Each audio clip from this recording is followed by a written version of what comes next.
So let's first talk about the Black Dahlia. What do you think it is about the mystery of her death that really draws people 60 years after? You know, I think that people are still fascinated with this case because it is an unsolved crime. You know, people are always, I think, interested in those, and it was the first homicide to kind of have a marketing campaign of sorts, a real tabloid feel to it. And also the element of having this classic kind of Hollywood tragedy, you know, this young girl who arrives with stars in her eyes and has this horribly brutal ending. I think all of those factor into the fascination still today about the case. So what is it that drew you to the film, The Black Dahlia? Well, originally I became involved with the project after hearing that Brian was casting you know, 2 young female roles, and I always wanted to work with Brian. I mean, I've been a huge fan of his forever, and I met with him and tried to convince him that I could play this role that in the book, I'm completely physically wrong for. I mean, this 5'11", you know, athletic build with red hair and all of this thing. You know, I obviously am none of those.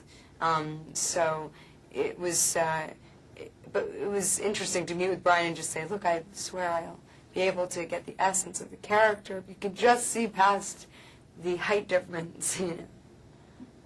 So let's talk about Kay Lake, your character in The Black Dahlia. What is it that you like most and relate to most about Kay? I don't know necessarily that I relate to the character, but I was very attracted to her incredible will to survive, and you know, her fragility, I think, was very attractive to me, and also the dynamic between her and Lee, and also her relationship with Bucky. I thought that would be interesting to explore. That's great. So. Well, you work with critically acclaimed director Brian De Palma on this film. How is it working with him? He's such a legend in this industry. Brian is, you know, really commands a huge amount of respect from the crew. I mean, he understands the space and you know, the time that everybody needs to do their job properly, and I think it's just because he's been doing it, you know, so well for so long. It's like a piece of cake to him, you know, that there's no drama or anything like that. It really makes for a nice feeling on set. That's great. Now, you and Josh Hartnett have great chemistry on screen because you have this love that's kind of subdued, and yet it gets explored at the end of the movie. How was it working with Josh? Well, Josh is such a wonderful actor. You know, I've always admired him and thought that he was, you know, very, very talented young actor. And he's very intense when he works. He's very, very focused, very passionate about what he's doing. And I really appreciate that. You know, he's very, very generous, you know, on screen and off screen, very, very generous person. So it was really a pleasure. Let's talk about working with Aaron Eckhart. You had a lot of scenes with him as well, and he's just, you know, a great actor in Hollywood. Aaron is just, I think he's an absolutely wonderful actor, and he's really, really committed to what he's playing. I mean, very intense. You know, sometimes I didn't even know whether he was in character or out of character. So it was really added a very interesting dynamic to our relationship because we could really build up to a lot of the very emotional scenes that we had together. Now, you know that the summer is full of action and thriller blockbusters. Why do you think people should come and see The Black Dahlia?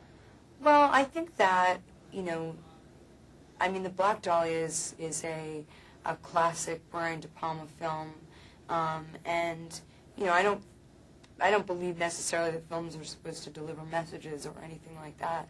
You know, I just hope that it entertains, and hopefully will open up kind of a door to a genre of film that maybe young audiences aren't familiar with.